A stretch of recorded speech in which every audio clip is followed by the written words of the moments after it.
Sex and the City, I think, oh yeah, she could have been Ellen Griswold. But the actress they really wanted was Beverly D'Angelo.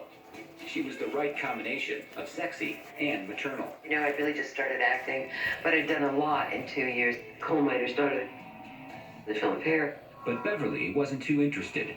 Got the script. I didn't even want to read it. It had everything that if you wanted to be a serious actress, you wouldn't do. Dogs, kids, playing a mother of teenagers. So Beverly's agent convinced her to audition, and she and Chevy hit it off almost immediately. She really knew how to adapt herself to Chevy. She was so understanding and sweet, but also a little bit smarter than he was. They felt right as a family. She was quite something to look at that age. So I believe she was 38. I was 29 at the time. Just kidding, that. Next came the role of the love interest, the hot babe in the hot car. We had the difficult task of considering all the beautiful women that were in Hollywood. In the early 80s, supermodels were just becoming huge stars, from Cheryl Teague to Brooke Shields. The producers knew right away who they wanted, the hottest model in the country. Christy was like at the height of her CoverGirl career. I got a call from my agent one day saying, how'd you like to be in a movie? And I was like, whoa, like for what? And he said, oh, it's National Lampoon's Vacation, it's a comedy. So I just said, oh, okay, you know? Christy was laid back, but the cast and crew were in love. There we were with Christy Brinkley. She was a natural. And she was so cool. Drop dead gorgeous. Oh, my God. She's a beautiful woman. I never understood why she didn't do more as an actress. Our prayers were answered. She was a big model at that time. Remains to this day a big model. She's 6'8". Clark, come to World with me. Oh, my God. She was the Sports Illustrated pinup. All the boys on crew, we were very happy. Christy showed up. Christy looks the same today. He's a sex symbol. I don't know if she's ever had sex, by the way. No, I really don't. Just kidding. If finding Christy Brinkley was a pleasure, casting young Rusty Griswold was a real problem. When you're casting kids for any movie, you have to find a kid that can truly just be themselves. We went through dozens and dozens of auditions. We didn't see anyone in LA who we liked. All the kids were just too big, too energetic, too bright. Harold and I went to New York, and once again, we auditioned 50 boys. We were kind of in despair. And this boy walked in, and he had braces. I was a kid living in Manhattan, being raised by my mom, and just went in for an audition. Anthony Michael Hall walked in, and he read it so natural and so honest and so underplayed. I thought, well, it's like Marlon Brando. This kid is like a real actor. Harold and I just turned to each other like that. Maddie and I looked at each other and said, that kid is great. He's Rusty Griswold, but he's got to keep the braces. I was, over the moon when I got the job. It was just a thrill for a skinny kid from New York to suddenly be a part of this big party. With Rusty in place, his sister was much easier to track down. I got to audition for Michael and Harold to see if there's chemistry between Michael and I. And immediately we got into the bickering, arguing scene between the two kids. My sister and I had that natural sibling rivalry, so I was able to transfer that right on to Anthony Michael Hall. And it just worked, brother and sister. It hit right away. Hall liked the casting too. Dana was a little hottie. Can I say that now? I had kind of a crush on her then. It was a little odd. It was just so fun to look back at that movie. It's like being trapped in a yearbook or something. And then there was the last traveler on this trip, Aunt Edna. We were trying to think of older women that you would love to hate, that would be really funny. We were thinking of hiring a woman named Martha Ray, who'd been a huge television star in the 50s with Milton Berle. And then Imogene's name came up. As soon as I remember bringing up her name, they were just so excited. I was a huge fan of the Sid Caesar show. She was a regular on Sid Caesar's programs. There was only one problem for Imogene. She had a morbid fear of travel because she'd been in a serious car accident. And our agent said, oh, they're not going to really go anywhere. They'll shoot it on the back lot, and it'll look like you're going somewhere. Well, of course, we were traveling like 1,500 miles in the movie over mountains and stuff, and she was so freaked out. She was really traumatized by the travel aspect.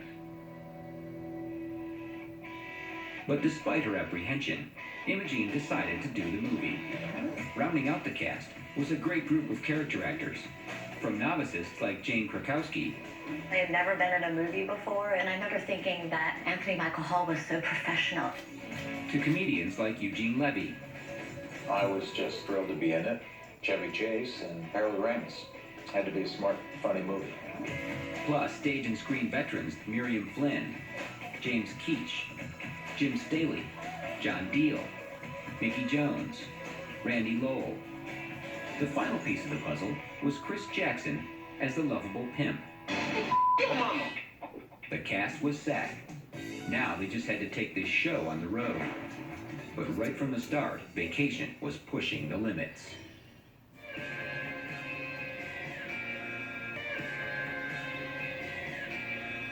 That's the St. Louis Arch. It's over 600 feet tall, and there's an elevator all the way to the top. Wow, Dad, can we go up on it? No. By April of 1982, Vacation was cast, but the team was facing the next hurdle. Like Jack Kerouac, they had to get on the road. John Hughes' script had the Griswolds heading south, but Harold Ramis had other ideas. John took them across the South, which is very barren and not much to look at. And I thought, well, why not send the Griswolds through all the most beautiful country in the West? So we rerouted the trip. Location managers Bill Borden and Sam Mercer were given a mission. Find the best locations for an epic journey. I rented a car and just started driving the route that Jimmy was going to drive. We drove basically the roads you would drive if you were on a vacation. We needed a couple small towns, interesting landscapes, backgrounds of barns. The things that we tried to find were emblematic of the United States. Going off the lot was an unusual thing at that time, and one of the major players in the film was the locations. Location managers were so important because they had to pick the right locations at the right time and get the right cooperation from the right people to do it. They found key locations in Durango, the Grand Canyon, and Monument Valley. The one thing they couldn't find was the iconic farmhouse they needed for the very first location. I would wander through dirt or lonely paved road, and I'd go out and I'd scout and I'd meet the farmers. They were so friendly, I felt like I couldn't get away. Then he saw the ideal little farmhouse located outside Pueblo, Colorado. I found what I thought was the classic-looking farmhouse. The house and its location were perfect for the shoot. It just needed a little work. It was a farming family. This was hitting the jackpot for them. Not only did they get to have their house in a movie, but we painted the house and we put up wallpaper. Meanwhile, back in LA, they were putting the finishing touches on one more key element. That star of any road movie, a hot car. Or maybe not. I think we took a Ford wagon and modified it. They changed the front, they changed the paneling. We picked that horrible color. Throw up green. Putrid, green, woody. It's so horrible. Just hideous. Just kept evolving and evolving. The car was designed by Harold to be the ugliest looking car you could come up with. I remember the day we went and saw the final one. It was so atrocious looking. Even Harold thought, this may be too much. Just too horrible looking. The car became a character. Hideous or not, this movie monster was ready for its close-up when production started in July of 1982. That was when we first saw Chevy's character up on his feet. Where's my old car? The car crushing. We invented that whole thing, that they demolish his car while he's waiting and ends up with the wagon queen. Clark gets sold a smooth car by a smooth operator, Eugene Levy. This is not the car I ordered. You didn't order the metallic P? Metallic P? So I knew exactly what character I wanted him to play, the shiftiest guy in the world. The car that Chevy's character had ordered didn't come in. I mean, I was selling him another car. I don't think anybody had ever seen anything quite like the Truckster. I wouldn't call it classy. I wouldn't say it had style. I would say it was a bit of an ugger. For me, it was just eyes wide open to somebody working with. They're established, great comedic actors. You know, I just looked up to all these people. We knew right from the get-go that Clark was an easy mark because of how brilliant Eugene is. You think you hate it now? Well, wait till you drive it. That was a funny scene. He's so damn funny. I love him. With a car and a map of locations, the movie was off and running. Cast and crew set out on an 8-week trip. First stop, Pueblo, Colorado. The Griswolds had come to visit their poor relations, the family of Cousin Eddie, played by Randy Quaid. Eddie might come from anywhere, maybe another planet. They weren't just meeting Cousin Eddie, they were meeting the whole clan, from young Vicky to little Daisy Mabel. That daughter played Daisy Mabel, Randy Quaid's daughter. That's a trivia thing if you want to check that little piece out. That was kind of like, sort of the white trash sheet. Some of the moments between especially Chevy and Randy were so funny. Like when he offers him a beer. He hands me the end of his beer, his swill, after this long drive to get to his house, and then gets another for himself. It was just made up right then and there, and I just thought, oh God, that is so hilarious that they're just making that sort of stuff up as they go. Inspired by the improv, Jane made up a few gags herself.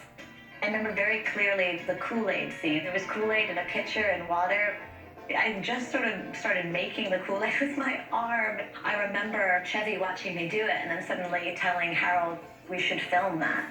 How do you like yours, Clark?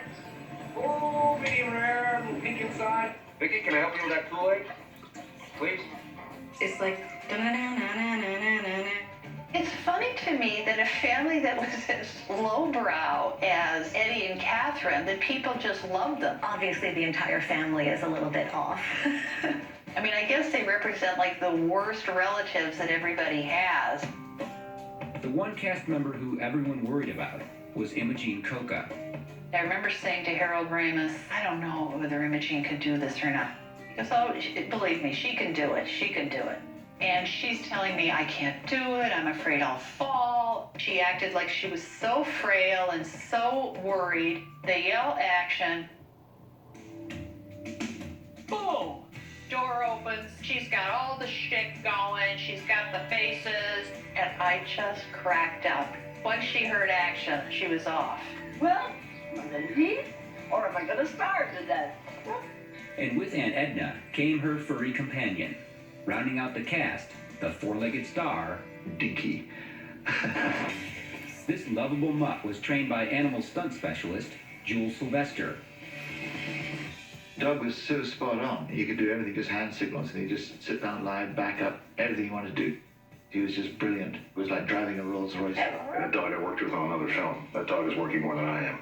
Which is great for him. With Edna and Dinky on board, the Griswold clan was heading to Wally World. But before they left, Randy Quaid's cousin Eddie had a little gift. Oh, those are great, Dad. Quiet down, Russ. And boy, do they smell. It's a nice shoe right there. They shellac these things. And then there's that great moment where he leans in to kiss Beverly, Randy. He'd go to like kiss me, and I'd kind of like. And then Beverly just kind of like edges out of the shot. And avoid the kiss, avoid the embrace. Ducking the relatives, it was time to head out of town, in the film and in real life. But this trip was going to be a little more than anyone bargained for. It's a logistic nightmare. What they didn't know was that the wheels were about to come off this road movie. It was one of the most surreal experiences. We were worried. Imogene just forgot that we shot a whole scene. I said, oh my God, I just had a stroke. Oh, Marty Moose, Marty Moose, Marty Moose, Marty Moose. That's me. It was July of 1982, and the cast and crew of Vacation were setting out on a 1,000-mile journey. They went to Colorado and then worked their way back across the country. We were like a caravan. We moved 6 times in 7 weeks. It kept everyone so excited because we were always going to a new place. Cruising west through Colorado, the biggest challenge was simply handling the logistics. You're moving a circus, 8 or 9 big trucks, plus 5 or 6 big trailers, 100 people. It's a logistic nightmare. A lot of the movie is in very remote places where weather or logistics could totally screw you up. It was a big puzzle to figure out. We would start the week one place, and by Friday or Saturday, we would then drive 100 or 200 miles. And there was none of today's technology to set things up. It was before cell phones, internet, emails, even the big satellite phones didn't exist. They had to send like a camel. Hollywood had made comic road movies before, from It Happened One Night and Road to Singapore to The Great Race, but most were actually made in the studio. Traveling cross-country, they faced challenges like how to film in and around a car that was actually moving. They came up with the process body. We took one of the cars and we removed its wheels and we mounted it on a trailer at the same height the car would be driving if the actors were driving it themselves. I could actually stand next to the car and just talk to Chevy through the window while we were going down the highway at relatively high speed. A couple of times I actually rode on the hood of the car and operated the camera. We had two accidents. And then he was in the back seat the rest of the shoot. I was fearless in those days. Action! There was no safety person on the set watching after us. I'm glad there wasn't. There were no accidents. Everything was fine. We had the right crew. In the first days of shooting, the challenges of filming on the road actually began to bring the cast and crew together. A connection developed between Chevy and Beverly, a bond that played out on screen. Chevy's a great guy to work with. She's an actress, a really great one, and very funny. We just kind of instantly fell into a thing. And on the set, each brought something to the film. Chevy, the classic improviser. You always stick to the script. Then you have a couple of, takes where you don't stick to the script. And Beverly, the perfectionist. We'd always hit a point when we were shooting when I said, no, it isn't good enough. You gotta do this, you gotta do this, you gotta do this, you gotta do this. I can make her laugh anytime. She thought I was the cat's pajamas. It really is fun, isn't it? No. They have a great dynamic. You can see that they're very much a couple. She was a perfect choice to play mom. You always sensed that Ellen knew exactly what was going on. She'd already decided on how to behave around Sparky. It's not like she was the dumb wife. She was smarter than he was. She was just like letting him dig his own grave. And isn't that what a relationship's all about? What's the point in arguing with a madman? For them, the scripted dialogue was only a guideline. There was lots of improv as they went.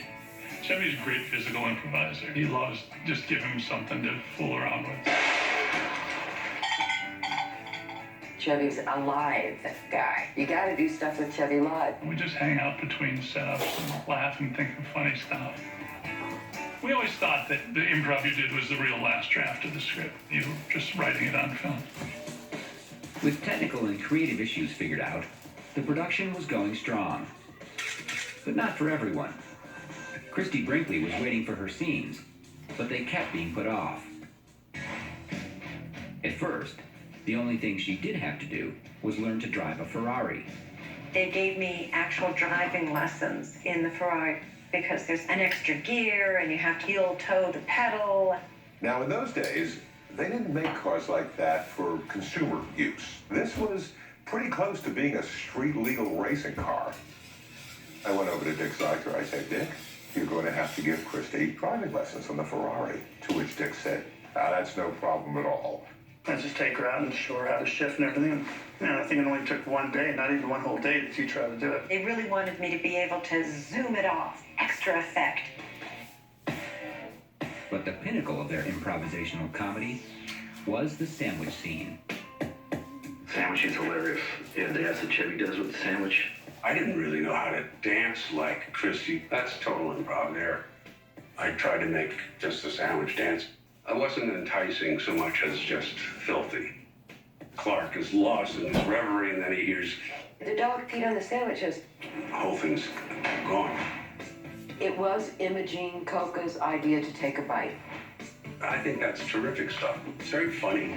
I actually couldn't really see a lot of the funny things from where I was. Every now and then I would just hear Harold yell out, okay, dance, dance. Give him a come hither look. Great Griswoldian logic. Slap yourself with a sandwich and you can't get the girl. With the Ferrari girl on the scene, the chase was on, in more ways than one. That scene that stands out for me is really funny when she pulls up in the Ferrari, making all her sexy faces at Chevy. And Chevy's just like, if I didn't have this family. As they rolled on down the road, the cast and crew, like the Griswolds, ran into bumps along the way. The most challenging aspect of this production was moving a company of over 100 people from city to city and state to state. And then it was like a road movie. We literally just kept going west. There were 300 feet worth of vehicles. It was like a big traveling circus. But the more they traveled together through the Rockies, the more they were actually becoming a family. What made vacation special is that we were all on a vacation together. We were all doing a road trip within a road trip. It was just a real family vibe. We really all went on this journey together. We'd pull up to the motels where we were staying and get out our barbecues. They were so really great to the kids. I remember on the 4th of July, they set up like a little carnival in the parking lot and Chevy got fireworks. So they tried to make it as fun as possible. When you're thrown together in a remote place where there's no social life or nightlife, everyone goes to the same restaurant, same bars, hangs out. You develop a real camaraderie. It's really like a great big family vacation. We were actually sort of living the movie a little bit. And even in these small towns, the movie's big star was still turning heads. As we were going on the highway from one state to another, I had actually made a sign that said Chevy Chase, and then as we passed cars, I'd do that. But as in any family vacation, there were crises, and early in the filming, they had a scare. We were shooting a scene with Imogene in the backseat of the car for half the morning. And I said, Imogene, that was great. We're going to come back after we take a break, and we'll continue the same scene. And she said, what scene? I said, the scene we were just doing. She said, what scene was that? I said, the one we've been doing all morning, you know. She said, I don't remember what scene we were doing. So I started repeating the dialogue to her. And she said, I have no idea what you're talking about. I just remember Harold coming over and saying, something really weird just happened. Imogene just forgot that we shot a whole scene. I said she's had a stroke. It was one of the most surreal experiences that any of us had had on a movie set. We had ambulances come. We were worried.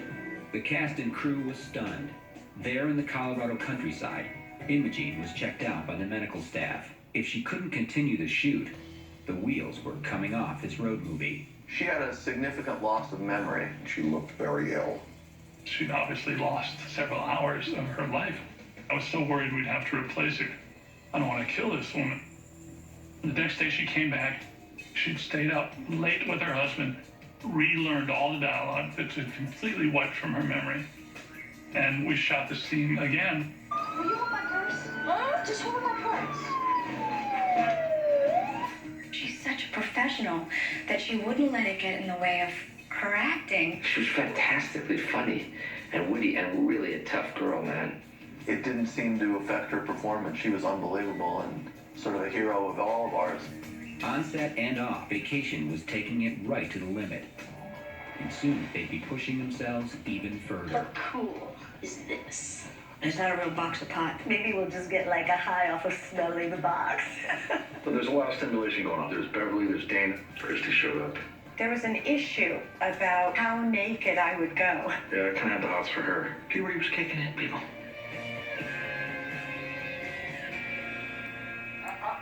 New car, I'll take it. Thank you. Thank you. Oh, kids. Oh, kids. Waitress. On Vacation, one thing was becoming clear. This road trip was heading into unmapped territory, turning a classic American family film into something racier, with a touch of sex and drugs and rock and roll. How cool is this? It's not a real box of pot. Maybe we'll just get like a high off of smelling the box. If it wasn't edgy in places, if it wasn't outrageous, it would be a Disney film. There are moments in that movie where your jaw drops and you can't believe that's happening. I think that's where a lot of the comedy lied, in the pushing of the envelope. Sorry. In one controversial scene, the Griswolds wander into an urban area in St. Louis and run into a tough crowd. Kids, you noticing all this light? Roll them up. Roll them up. Roll them up. Roll up the windows. If you look closely, we didn't have a window. You'll never see a window go up because we needed to hear outside. I just made this motion. My concept for this scene was it's not making fun of them, it's making fun of Chevy. White bread America meeting the African Americans in the ghetto was just a situation that was ripe for comedy. It was edgy. We were kind of being too taking certain chances. Lampoon was always doing stuff like that. We were actually trying to make a point about the stupidity of racism. I mean, anybody would know if their hubcaps are being removed while they're talking to somebody. It looked like it was getting dangerous. We were in the wrong part of town. He's self-paranoid. It becomes self-fulfilling. They are in the wrong place because their attitudes are so suburban and they make these assumptions. It's a total cliche of the white suburban family being so afraid. And when Clark tries to get directions, the locals aren't exactly helpful. We're lost, and we're driving through St. Louis. Clark is totally intimidated in a way that only a out-of-touch person can. He figures he'll, talk ghetto. Excuse me, Holmes? What it is, bro? Most people don't make it out of East St. Louis, not in a car like that. Pardon me. I wonder if you could tell me how to get back on the expressway. Your mama. Thank you very much. There are so many variations to say your mama. Say your mama. Your mama. Say it with love. Your mama. It's the only part of the movie that I watch now and I'm a little uncomfortable. It's pretty politically incorrect. And I don't know that the movie needed that scene. When my cousin was the mayor of Compton, they said, well, we're going to pick at you. I said, why you going to pick at me? This is my first movie. I got paid. They said, no, we don't like the content of that pimp. Your mama. He could have gave you a more dignified line to say. I think it was supposed to be a commentary on the state of race relations, but in fact, it was perpetuating those sort of horrible stereotypes. Further down the road, there were even edgier moments, like the dog scene. One of my most favorite scenes in anything I ever did was the scene where the dog had been tied to the bumper. He hooks the leash to the back of the car, cut to the scene where he's driving on the road. Sweetie, do you hear that rattle? Where's it coming from? The dog tied to the bumper was an edgy joke. James Keach sells it. James Keach got off his motorcycle and he came up to me and probably gave the best delivery of a line I've ever heard. Get out of the car. And so I get in his face about the death of this dog. And I start crying. Clark realizes, oh my God, my dog was in the back of the car. Chevy and I had a really hard time keeping it together. For a while, we're just both going. I mean, every time I'd start going, poor little Booch, probably kept up with you for a mile or so. Chevy would just crack up. I don't know how we could keep a straight face. Chevy, he has real tears in his eyes. He was really, really crying. Those were real tears of laughter. Oh, Dinky, rest in peace. Amazingly, this was the toned-down version. The way John Hughes wrote it, attached to the leash is a bloody dog pelt. We were actually considering having red trail behind the car. And then I realized, wait, that's way over, the top. I thought about shooting it that way, and everyone said, Harold chose not to do that. He thought it would be funnier to reveal what had happened as opposed to starting off telling the audience the dog was dead. Everyone assumes he got dragged to death. We got all sorts of notes from that one. It's like, I can't believe you dragged that dog. And it's like, lady, there was no dragging. It's in your mind. Got to drink less gin, I think. I have 3 dogs. I'm a pet lover. But it, I think, was a really funny moment. It's probably saved a lot of animals' lives. Not really, but... Beyond the dying, there was the sex, from a vibrating bed Don't you kids knock anymore? to a close encounter in the car. My head's stuck. And then the script got really inappropriate. Did you ever bop your baloney? John Navin played my cousin. Yeah, he's turned me on to his collection of dirty mags. Bop your baloney. Bop your baloney is great. To this day, I'm like, ew, what the heck is that? I'm going steady. My French kiss, and she says, So everybody does that. and I say, yeah, but Daddy says I'm the best at it. Classy.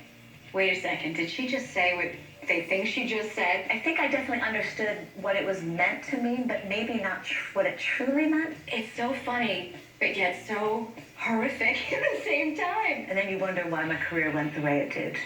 For the teenaged Hall, it was all a lot to handle. So there's a lot of stimulation going on. There's Beverly, there's Dane, kind of looking at my sister sideways. She was very much mature for her age. So when Beverly did her famous shower scene, what she didn't know was that young Anthony Michael Hall was trying to sneak in to see her naked. But she's got a great sex appeal, and I had kind of a Freudian thing going for her. It came time for Beverly to go into the shower. I was like 14, I was like trying to sneak on the set. And it was clearly marked on the call sheet. Close set. Nobody come on the set. Michael was the wild little kid. He was always getting into stuff. She stands up, takes off her robe, and she's 30 feet away from the shower, and naked walks over to the shower and gets in. And everyone just stops. I was like literally like creeping up on the set. And when I ran into Maddie, I did get busted that day. They said, Beverly, you could take your robe off a little closer to the shower. And she said, Bill, I did 400 naked performances in hair. For me to walk naked across this stage is nothing. Beverly didn't mind undressing, but Christy had other ideas. There was an issue about how naked I would go for the pool scene. The wardrobe department called me and said, we have Christy down here. Would you mind coming down and watching her try on lingerie? No, I can do that. I'll be right down. There was going to be a certain point where I was going to be in like my bra and underwear, so I was having a fitting. It's a moment I'll never forget, watching Harold approve Christy Brinkley's underwear. I was very modest, and I couldn't believe that people would come walking in, and I was, hi, how do you do? Christy Brinkley, the most beautiful woman maybe in the world, standing there wearing her underwear. It's sort of why I got into the film business. I had a pretty good thing going there at the time of people trying to imagine what was going on underneath my bikini, you know? So I wasn't going to run the risk of losing that. She was just self-conscious. Everybody was like a panting dog. I went over to Harold and he said, well, Christy, the nudity is really very important. It's really an integral part of the character. And I was like, yeah, right, okay, you know? I don't think I've ever seen her naked, except that. But otherwise. Things didn't get any easier when it came to Christy's lines. I didn't have any acting experience.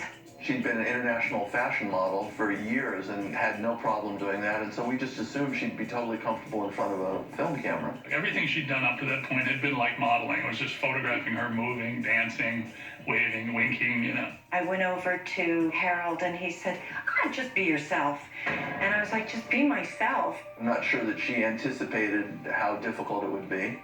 When they called action, Brinkley found herself in the spotlight. You only go around this crazy merry-go-round once, you know? She was shaking. I could tell she was nervous. I could see that she was very nervous because she had a tendency to pout, move her lips a little bit like a model. Still, Christy jumped right in. Wow, this feels great. I was so stunned that I got through it. I slipped outside and I felt so like I didn't do it well at all that I just burst into tears. She said, in my mind, I imagined this experience of like being in a stage play. I would come out and I'd do the part perfectly. She said, but it was all little bits. I never felt like I got it all in one take. And I said, yeah, but no one does. Did you ever see Chevy get it all in one take? Harold put an arm on her shoulder and said, Christy, if you were terrible, we'd still be in there shooting